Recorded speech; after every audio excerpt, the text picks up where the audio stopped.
नमस्कार, मैं हुसैन रिजवी। सियासी लिहाज से आज एक बड़ा दिन है, खासतौर से उत्तर प्रदेश के लिहाज से। छठे चरण की वोटिंग आज उत्तर प्रदेश में हो रही है। मणिपुर में भी पहले चरण के लिए आज वोट डाले जा रहे हैं, जिसे लेकर काफी लोगों में उत्साह है। 5 साल बाद जाहिर सी बात है, यह मौका लोगों को मिलता है। और उधर आज दूसरा टेस्ट आज से शुरू हो रहा है। बेंगलुरु में पहला टेस्ट मुकाबला गंवाने के बाद टीम इंडिया के लिए एक बड़ी चुनौती है कि वो अपनी साख को बरकरार रखे। जिस तरीके की हार पहले टेस्ट में मिली थी भारत को, वो भारतीय टीम के लिहाज से शर्मनाक कही जा रही थी। लेकिन बड़ी खबर आज की उत्तर प्रदेश से, जहां पर छठे चरण की वोटिंग चल रही है। 7 जिले हैं, 49 सीटें हैं, और ये तीनों बड़ी खबरें, इन तीनों पर हमारी नजर रहेगी। आज बड़ी रैलियां भी हैं 7वें चरण के मतदान के लिए। 7वें चरण की वोटिंग 8 तारीख को होनी है। गोरखपुर में सांसद और बीजेपी नेता योगी आदित्यनाथ ने वोट दिया। योगी ने भरोसा जताया कि बीजेपी को चुनाव में कामयाबी मिलेगी। 7 जिलों की 49 सीटों पर इस वक्त वोटिंग चल रही है। योगी आदित्यनाथ ने कहा कि विकास और राष्ट्रवाद उनकी पार्टी का प्रमुख मुद्दा है।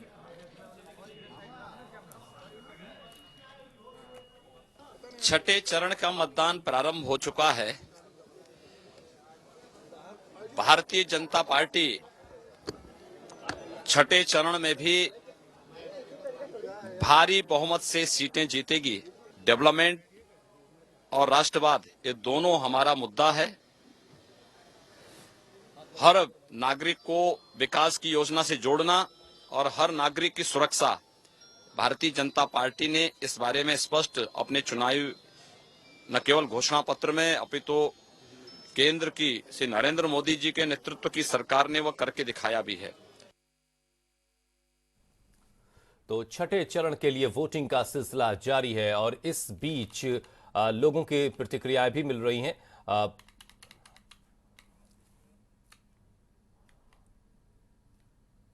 अलग अलग मतदान केंद्रों से, कुछ जगहों से जो शिकायतें मिल रही वो ये कि वोटर लिस्ट से बहुत सारे लोगों के नाम गायब हैं, बावजूद इसके कि उनके हाथों में आधार कार्ड है, उनके हाथों में उनके वोटर आईडी कार्ड है, लेकिन उनका नाम जो है वो वोटर लिस्ट से गायब है। ये शिकायत उत्तर प्रदेश में इस बार अलग अलग जगहों पे कई दफा मुझे भी देखने को मिली। मैंने जिन इलाकों में सफर किया चुनाव इलेक्शन कवरेज के सिलसिले में, और बहुत सारे लोगों की इस बात की शिकायत थी कि उनके पास वोटर आईडी है, उन्होंने 2014 में वोट किया था, बावजूद इसके वोट उनका आखिर क्यों नहीं आया, इस सवाल का जवाब किसी के पास नहीं था। और यही शिकायत गोरखपुर में भी देखने को मिल रही है। नाम नहीं है लिस्ट में हम लोग का, जहाँ पे इसमें लिखा है वो नहीं है। 246 में है, और 246 में 644 तक ही नंबर है। बोल रहे हैं कि इधर दूसरी जगह देख ले, 248 में देख ले, 247 में देख ले, लेकिन कहीं पे भी नाम नहीं है।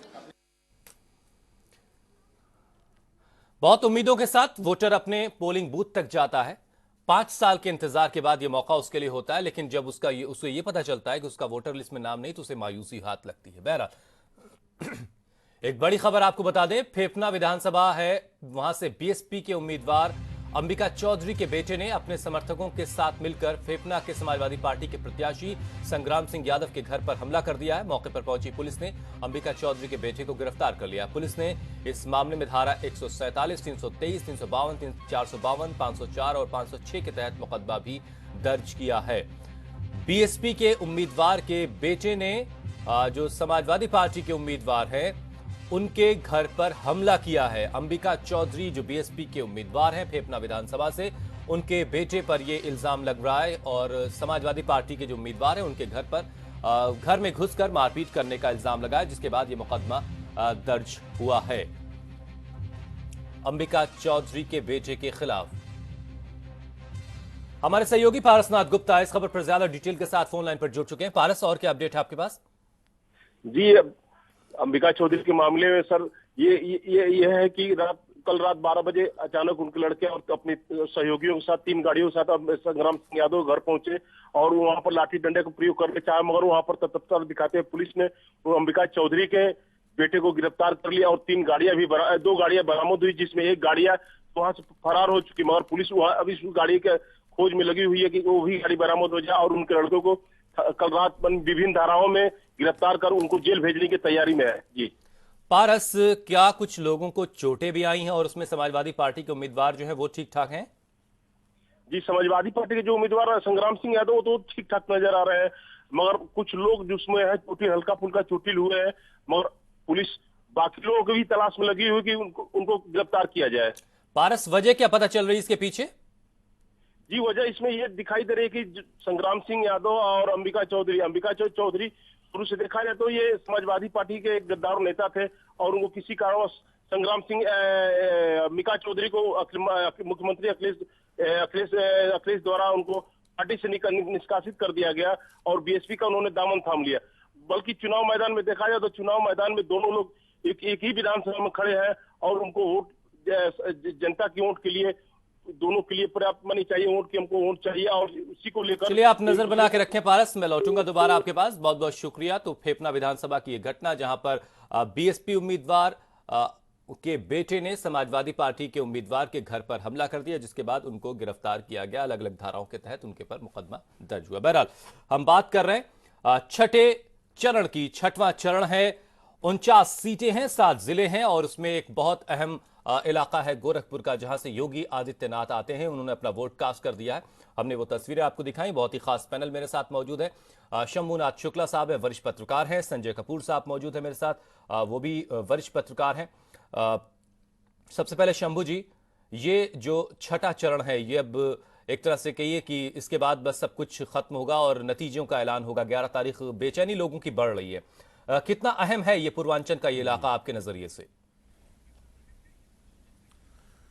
देखिए हुसैन, ये अगर छठा चरण निपटने के बाद लगभग 362 सीटों का मतदान हो चुका होगा और ये बहुत निर्णायक भी है जी। इसमें 2 महत्वपूर्ण सीटें हैं, गोरखपुर ही नहीं, गोरखपुर के साथ साथ आजमगढ़ भी है। बिल्कुल, आजमगढ़ इसलिए कि आजमगढ़ समाजवादी पार्टी की बिल्कुल पक्की सीट मानी जाती है, क्योंकि मुलायम सिंह जी ने अपना मैनपुरी इलाका छोड़कर, जहाँ की वो बगल के इटावा के रहने वाले हैं, सैफई के, उसको छोड़ के उन्होंने आजमगढ़ अडॉप्ट किया था और आजमगढ़ को लिए सीट ही रखी थी, ट्रेन करी थी। लेकिन उस आजमगढ़ में इस बार मुलायम सिंह जी नहीं गए हैं, ये एक इम्पॉर्टेंट बात है।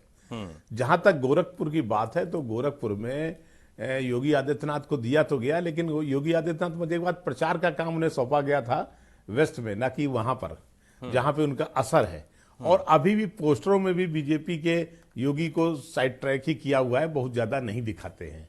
अब वहां पर लड़ाई बीजेपी के लिए भी ऐसा माना जाए कि गोरखपुर बहुत आसान है, इतना नहीं दिखाई पड़ता, क्योंकि गोरखपुर सीट में बीजेपी ये तो कर रही है कि इस पूरे इलाके में कि गैर यादव, ओबीसी और गैर जाटो दलित को एकजुट करके लाए, लेकिन जो उनका परंपरागत वोट बैंक है, यानी जो अगड़ा वोट बैंक कह रहे हैं, उसी में सेंध लगी हुई है।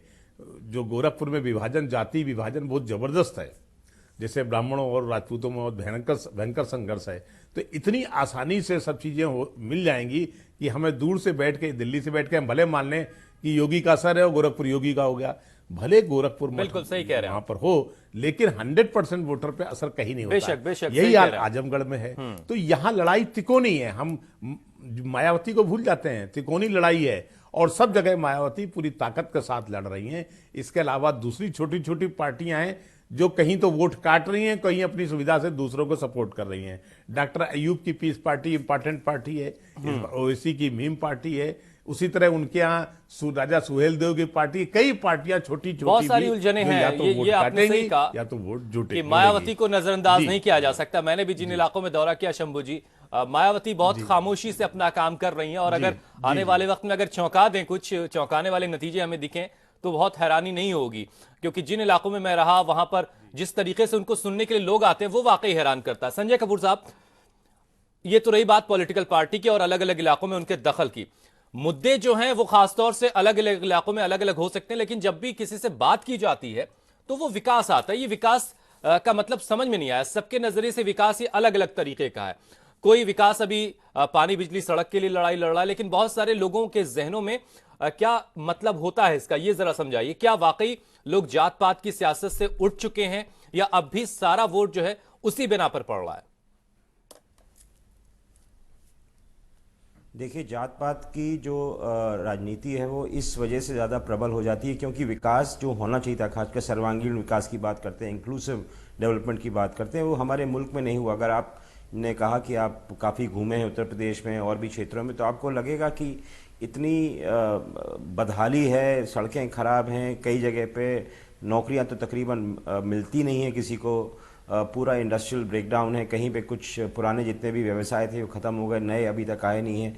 तो विकास लोगों को नौकरी से लोग बाग जोड़ते हैं, थोड़ी सी आर्थिक प्रगति के साथ जोड़ते हैं, थोड़ा जिसको कहते हैं कि फेयर डेवलपमेंट हो जिसमें तमाम समाज के तबके जुड़े हों, ये सब चीज़ें नहीं मिलती हैं तो फिर जाति आधारित सब मामला हो जाता है। तो क्योंकि तभी जो इस समय रिजर्वेशन के ऊपर लड़ाई होती है, चाहे आप देखें जाट लोग है ना रिजर्वेशन मांग कर रहे हैं, और दूसरी बात अगर बीजेपी का पूरा आप एमबीसी के ऊपर या मोस्ट बैकवर्ड या तमाम लोगों के ऊपर आपको देख रहे हैं कंसंट्रेशन, उनकी कोशिश यही है कि जिनको रिजर्वेशन नहीं मिला है ओबीसी रिजर्वेशन, उनको ओबीसी की श्रेणी में ले जाएं। तो विकास उत्तर प्रदेश में हुआ है, ऐसी बात है कि नहीं हुआ।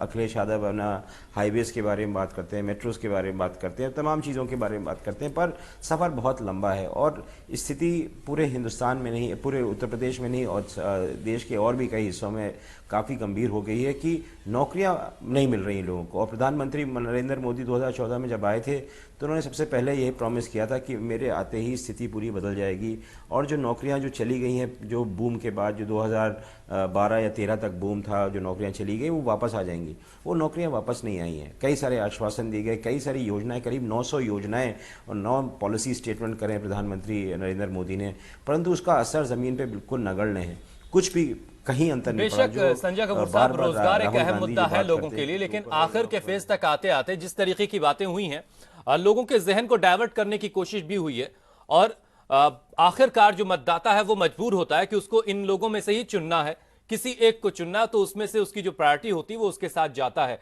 नोटा का एक ऑप्शन जरूर इलेक्शन कमीशन की तरफ से दिया गया, लेकिन वो कितना असरदार अब तक रहा ये अपने आप में एक रिसर्च का विषय है। बहरहाल अब जरा अमितेश के पास चलते हैं। अमितेश इस वक्त गोरखपुर में मौजूद हैं। अमितेश, बहुत सारे लोगों से आप सुबह से बातचीत कर रहे हैं, आप गोरखपुर में मौजूद हैं, क्या बातें आपको लोगों की सुनाई दे रही हैं?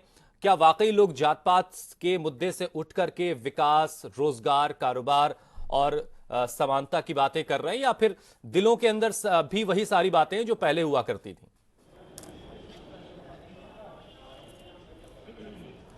हुसैन, आपने पूर्वी उत्तर प्रदेश में ग्राउंड जीरो पर रिपोर्टिंग करी है और तस्वीर से आप वाकिफ हैं। शंभुनाथ जी ने जो बातें कही उन बातों से मैं सहमत हूं।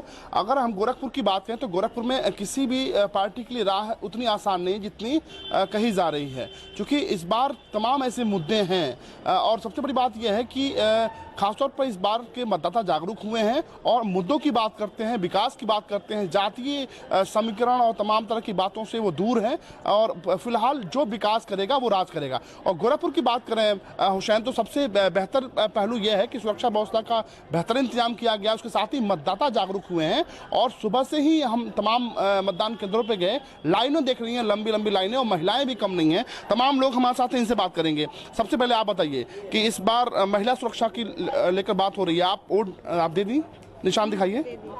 किन मुद्दों को जब वोट दे रही थी, क्या दिमाग में चल रहा था, किन मुद्दों को लेकर आपने वोट दिया? महिला सुरक्षा अच्छी है, फिर यहाँ व्यवस्था हर चीज की अच्छी है। हाँ, अच्छा काम हो रहा है उत्तर प्रदेश में। और क्या सोचा था जब आप वोट देने गई थी, क्या कुछ चल रहा था दिमाग में? चल रहा था कि सफाई सबसे जरूरी है, रोड नाली, ये बस ये हमको तो बस ये चाहिए कि रोड सही हो जाए, नाली साफ। दिक्कत है अभी दिक्कत? बहुत दिक्कत है अभी है, मतलब उसके लिए हम सोच रहे थे। हुसैन, इंसेफ्लाइटिस एक बड़ा मुद्दा है और सबसे बड़ी बात यह है कि नोटा का अभी आपने जिक्र किया था, नोटा का इस्तेमाल गोरखपुर में इस बार हो रहा है। उसके पीछे सबसे बड़ी वजह यह है, तमाम जो मतदाता है मानते हैं कि इंसेफ्लाइटिस के लिए किसी भी सरकार ने नहीं किया। हर साल मासूम बच्चे दम तोड़ते हैं और जो बचते आते हैं वो जिंदगी भर ताउम्र दिव्यांग बनकर जिंदगी गुजारते हैं। एक सवाल जो उत्तर प्रदेश के एक दूसरे पर आरोप लगाती है, लेकिन सच्चाई क्या है? सच्चाई यही है कि आज 2 साल हो गया एम्स का घोषणा हुए, लेकिन अभी तक जमीन पर कुछ ऐसा कुछ नजर नहीं आ रहा है जिससे ये उम्मीद जगे कि आने वाले दिनों में यहाँ के बच्चे इंसेफ्लाइटिस से ग्रसित नहीं होंगे और उनकी समुचित देखभाल हो पाएगी। हुसैन सवाल करें, आप कुछ पूछ रहे थे? मैं आऊंगा अमितेश आपके पास। मैं ये जानना चाह रहा था कि वहां क्या वोटर लिस्ट को लेकर के जो लोगों की नाराजगी अलग अलग इलाकों में देखी है, मैं इस पर आपसे सवाल लूंगा, लेकिन फिलहाल थोड़ा सा आप आराम कर लें। मैं तब तक जरा मणिपुर की जो तस्वीर है वो जरा दर्शकों को दिखा देता हूं। मणिपुर में आज पहले चरण के लिए 38 विधानसभा सीटों के लिए वोटिंग चल रही है। मणिपुर में कुल विधानसभा की 60 सीटें हैं। 38 सीटों पर आज मतदान हो रहा है। उत्तर प्रदेश के साथ साथ मणिपुर की 38 सीटों पर आज मतदान चल रहा है। तस्वीरें आपके सामने हैं। ये विष्णुपुर मणिपुर की तस्वीरें, जहां पर इस वक्त मतदान चल रहा है। 7 बजे सुबह ही आज वहां भी वोटिंग शुरू हुई है। इम्फाल पूर्व, इम्फाल पश्चिम, विष्णुपुर और पहाड़ी जिलों के चूड़ा चंदरपुर और कांगपोकपी में फैले इलाकों में 1643 पोलिंग बूथ हैं, जहां पर वोटिंग का सिलसिला चल रहा है। एक अहम जो मणिपुर से एक बात जो इस दफा देखने को मिल रही वो ये, इरोम शर्मिला इस बार खुद चुनावी मैदान में हैं। वो इरोम शर्मिला जो एफ्सपा के खिलाफ लंबे वक्त से लड़ाई लड़ती रही हैं, वो और अरविंद केजरीवाल का समर्थन उन्हें कई मामलों में हासिल होता रहा है, चाहे वो जो उनको फंड की दिक्कतें रही हों, उस वक्त भी अरविंद केजरीवाल ने उनकी आगे बढ़ करके मदद की थी। वो मदद किस हद तक कहां तक पहुंच रही है और वो कितना कामयाब होंगी, ये मणिपुर बताएगा और नतीजे सभी जगह के 11 मार्च को सामने आएंगे।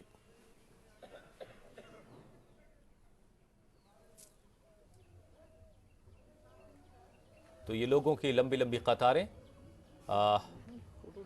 वोट देने के लिए सभी अपनी बारी का इंतजार कर रहे हैं। विष्णुपुर में मणिपुर बीजेपी के पूर्व अध्यक्ष थाउना ओजाम चाओ ने अपने वोट के हक का इस्तेमाल किया, जाके उन्होंने वोट किया है। सुबह सुबह ही पहली फुर्सत में उन्होंने वोट डाला और वोट डालने के बाद वो क्या कह रहे हैं वो भी हम आपको सुनवाएंगे, लेकिन पहले तस्वीरें आप देखिए। दिस इलेक्शन बीजेपी डेवलपमेंट में डिपेंड करेगा। Public wants to change the government, 70% in favor of the BJP. I think this election BJP wants development, no bond, no blockade, and no corruption. That is BJP's program. तो corruption free सरकार BJP देगी, ऐसा दावा किया जा रहा है, लेकिन आप बेहतर समझते हैं कि कितना करप्शन हमारे यहां से खत्म हुआ है। मणिपुर में भी आज वोटिंग चल रही है 38 सीटों पर। विष्णुपुर में सुबह से ही लोग अपनी बारी का इंतजार करते हुए हम आपको तस्वीरें दिखा रहे हैं। ये विष्णुपुर की हैं, जहां छोटे छोटे बच्चे भी पहुंचे हैं। दरअसल ये लोकतंत्र का पर्व कहा जाता है। 5 सालों के बाद ये मौका मिलता है। ऐसे में लोग बड़ी तादाद में पहुंच रहे हैं। हमने आपको बीजेपी के जो पूर्व अध्यक्ष हैं उनको सुनवाया। वो कह रहे हैं कि करप्शन फ्री स्टेट बनाने के लिए बीजेपी जो है वो कटिबद्ध है और उसी के लिए बीजेपी को वहां की जनता वोट कर रही। बहरहाल कड़ी सुरक्षा के बीच वहां पर वोटिंग का सिलसिला सुबह 7 बजे से शुरू हो चुका है। 38 विधानसभा सीटों पर आज वोट मणिपुर में डाले जा रहे हैं। बिफोर अभी का सरकार का खराब है, न्यूज सरकार सही। तो मणिपुर की 38 विधानसभा सीटों के लिए आज वोट डाले जा रहे हैं। आपने तस्वीरें देखी, ये विष्णुपुर की तस्वीरें हैं। जिस तरीके से लोग हिस्सा ले रहे हैं वो वाकई काबिल तारीफ है। वोटिंग का जो परसेंटेज है वो भी बढ़ेगा तो ये और बेहतर है। लोकतंत्र के एतबार से इलेक्शन कमीशन ने जिस तरह की तैयारियां की हैं वो भी काबिल तारीफ है, लेकिन जिस तरीके से बहुत सारे इलाकों में वोटर लिस्ट से लोगों के नाम गायब हैं वो जरूर तकलीफ का सबब रहा और इलेक्शन कमीशन को इस तरफ संज्ञान लेना चाहिए कि आखिर ये कैसे हुआ है। बहुत जगहों पर लोगों ने अलग अलग तरीकों के इल्जाम भी लगाए हैं, लेकिन सच्चाई क्या है वो बहरहाल आने वाले वक्त में तस्वीर साफ होगी अगर इलेक्शन कमीशन उस पर अपनी कोई बात रखता है तो।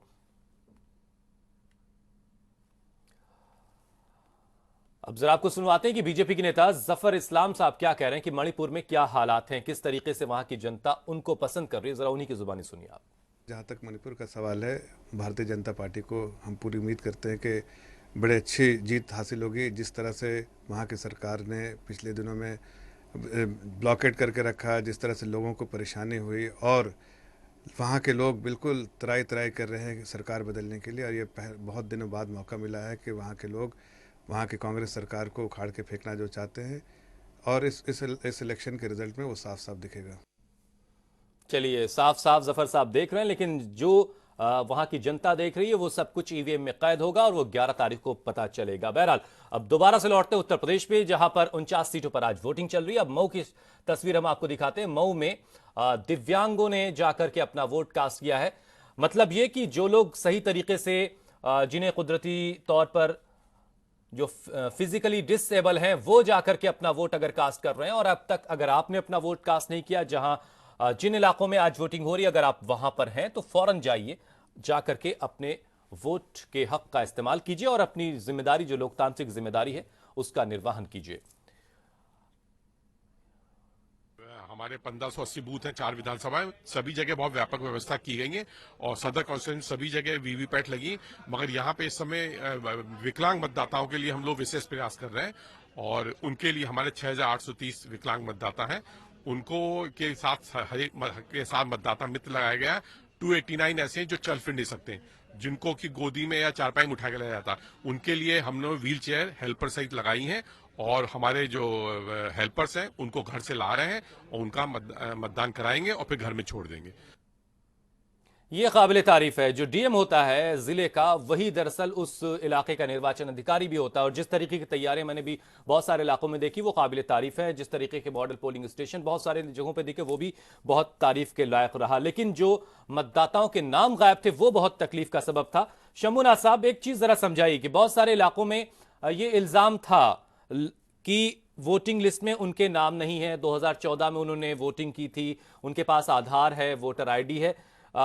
क्या कुछ किस तरह की गड़बड़ी होती है, जरा इस पे आप कुछ रोशनी डाल पाएं, क्योंकि बहुत सारे अलग अलग बातें लोगों ने की, जिसका मैं जिक्र यहां नहीं करना चाहता हूं।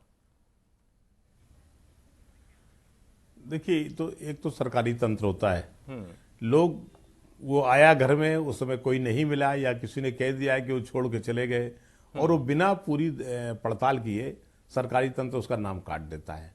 तब उसके पास वोटर लिस्ट कार्ड होते हुए भी वहां पे चूंकि लिस्ट में नाम नहीं है, वो मान लेंगे कि आपका तो नाम कैंसिल हो गया।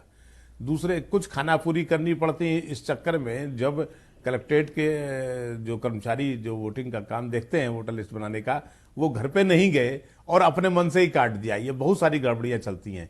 इसके अलावा जो रिमोट एरियाज हैं, जो सबसे अहम बात है कि प्रतिद्वंदी पार्टियों के लोग भी नाम कटवाते हैं। अब वो जाके पड़ताल की नहीं, उन्होंने जाके नाम कट दिए। ये सारी चीजें होती है। लेकिन पिछली मर्तबे ऐसा किया गया था कि अगर आपका वोटर लिस्ट में नाम नहीं है और आपका वोटर कार्ड है, तो एक फॉर्म देते थे, भर दीजिए और वोट डाल दीजिए।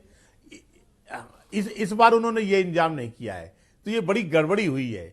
और वाकई ये शिकायतें कई जगह से आई हैं कि घर में सबका नाम है, एक आदमी का नाम कटा हुआ है। एक यहीं पे मेरे मित्र ने ही कहा कि पूरे परिवार में सबका नाम था, मेरा नाम नहीं था।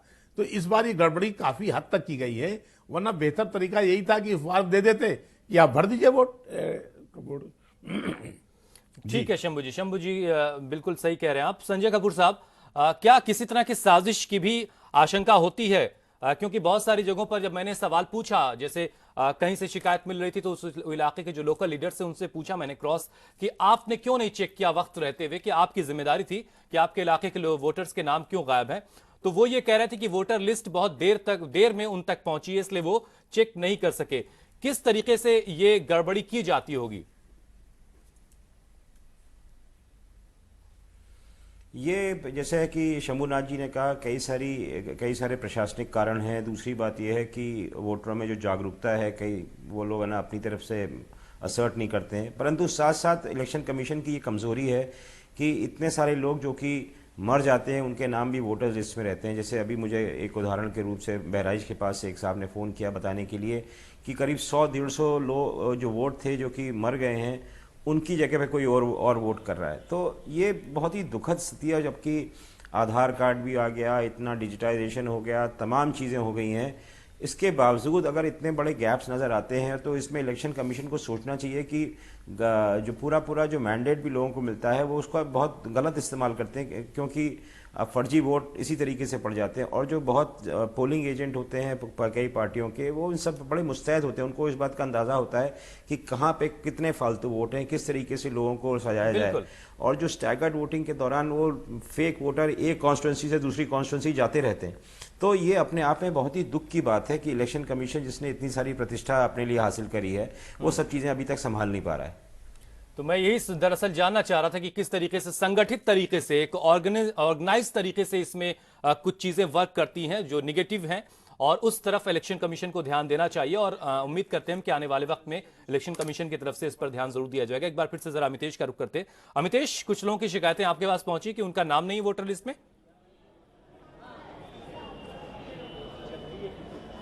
हुसैन, ज़्यादातर ऐसे लोग हैं जिनके वोटर लिस्ट में उनके नाम नहीं है और मायूस होकर जा रहे हैं इस बार। हालांकि घर से वो सोच के निकले थे कि वो अपना वोट कास्ट करेंगे, लेकिन जब वो बूथ पे आए तो मालूम चला कि उनका नाम नहीं है। ऐसी तमाम शिकायतें मिली हैं।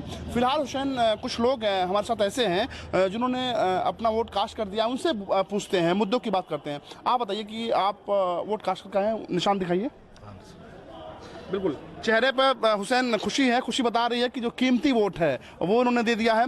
जब आप वोट डाले थे तो क्या कुछ दिमाग में चल रहा था, किन मुद्दों को लेकर आपने वोट दिया? अब विकास का मुद्दा है, इनसे पूर्वांचल में इंसेफ्लाइटिस का मुद्दा है यहाँ पर, और औरतों की सुरक्षा का मुद्दा है। ये मुद्दे पर ही वोट देता है आदमी, किसी की सरकार हो।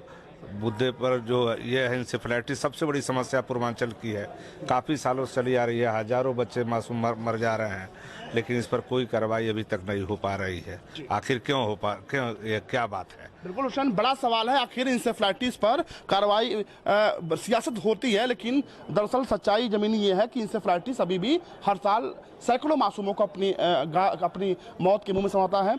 कुछ महिलाएं हमारे साथ हैं। आप बताइए कि वोट आपने दिया? जब वोट दे रही थी तो क्या कुछ चल रहा था दिमाग में? महिला सुरक्षा की बात हो रही है, तमाम लोगों, पुरुष भी अब महिला सुरक्षा की बात कर रहे हैं। क्या कुछ चल रहा था दिमाग में? महिला सुरक्षा करें, जो भी अब क्या कहा जा सकता है। वोट देने आ गए हैं, लेकिन वादे पूरे नहीं होते। अच्छा, अपने मन से वोट मायूसी है लोगों के मन में। वोट तो देने वो आए हैं जरूर, लेकिन जो उनको उम्मीदें अपने नेताओं से होती हैं, वो उम्मीदें अक्सर क्या ज्यादातर नहीं पूरी होती, जमीन पर वो नहीं उतरती। बावजूद इसके वोट देने का वक्त है, वोट वो देने आ गए हैं। लेकिन हमारे नेताओं को सोचना चाहिए कि वो जो जिम्मेदारी उनकी है अपने मतदाताओं के लिए, अपने इलाके के लिए, वो जिम्मेदारी सही तरीके से निभाना कब वो सीखेंगे और कब ये शिकायतें लोगों की दूर होंगी। कम से कम जो उनकी बेसिक जरूरतें हैं, पानी, बिजली, सड़क, और इनसे आगे उठ करके सुरक्षा का एहसास, ये एहसास उनके अंदर पैदा कराना उनके नेताओं की, यानी हमारे नेताओं की जिम्मेदारी बनती है। एक छोटा सा ब्रेक, हमारा खास पैनल मौजूद है, हमारे तमाम रिपोर्टर्स अलग अलग लोकेशन पर हैं जो पल पल की अपडेट हम तक पहुंचा रहे हैं। एक छोटे से ब्रेक का वक्त है।